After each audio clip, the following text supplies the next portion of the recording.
लोकसभा चुनाव से पहले यूसीसी यानी यूनिफॉर्म सिविल कोड, हिंदी में कहें तो समान नागरिक संहिता कानून, अब इसका चर्चा और इसका जो हल्ला है वो पूरे देश में फिर से शुरू हो चुका है।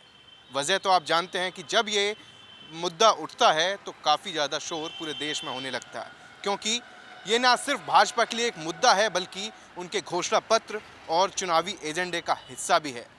यूं तो केंद्र सरकार इस कानून को कब अमल में लाएगी, कब कानून बनाएगी, ये अभी पता नहीं है, लेकिन बीजेपी शासित उत्तराखंड जो राज्य है वो इस पर बहुत जल्द कानून बनाने वाला है।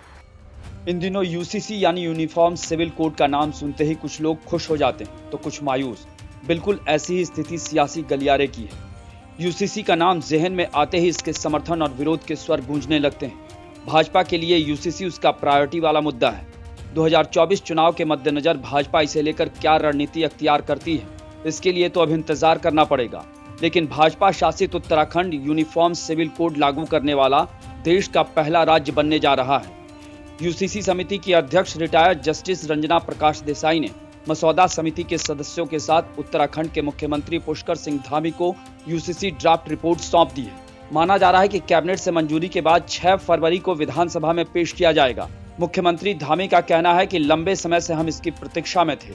अब उत्तराखंड इसे लागू करने वाला पहला राज्य होगा और हमने जो वादा किया था वो पूरा करने जा रहे हैं। जानकारी के मुताबिक ड्राफ्ट रिपोर्ट 4 भागों में है।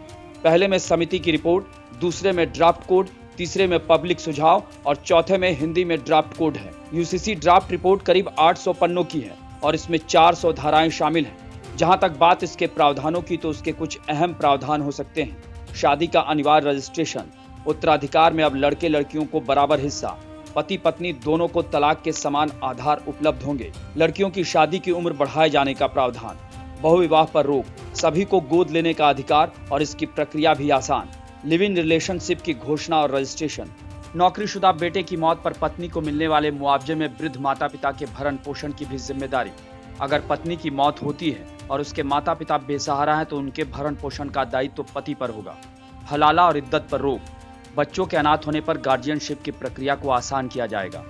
पति पत्नी के झगड़े की स्थिति में बच्चों की कस्टडी उनके ग्रैंड पेरेंट्स को दी जा सकती है। अभी फिलहाल जनसंख्या नियंत्रण इसमें शामिल नहीं है।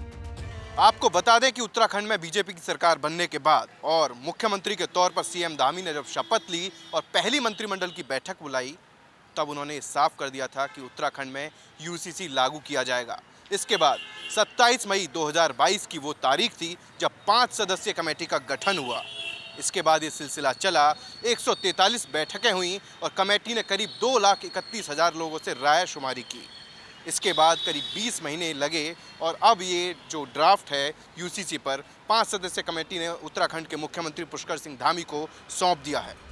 दरअसल यूनिफॉर्म सिविल कोड संविधान के अनुच्छेद 44 के तहत आता है और इसे संविधान के नीति निर्देशक तत्वों में शामिल किया गया है। यूनिफॉर्म सिविल कोड का सीधा और सरल अर्थ यह है कि इसमें देश के सभी धर्मों समुदायों के लिए एक समान, एक बराबर कानून की बात कही जाती है।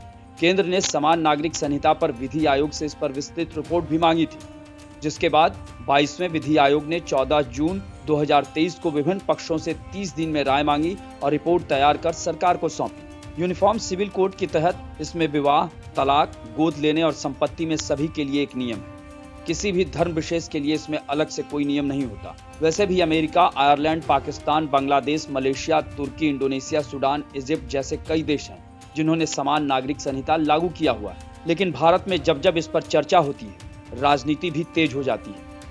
आपको बता दें कि गोवा देश का ऐसा इकलौता राज्य है जहां गोवा सिविल कोड लागू है, जो कि यूसीसी कानून से बिल्कुल मिलता जुलता है। इस बीच सूत्रों से जानकारी ये भी है कि लोकसभा चुनाव से पहले उत्तराखंड के अलावा करीब 2 से 3 राज्यों में इस कानून को लागू किया जा सकता है।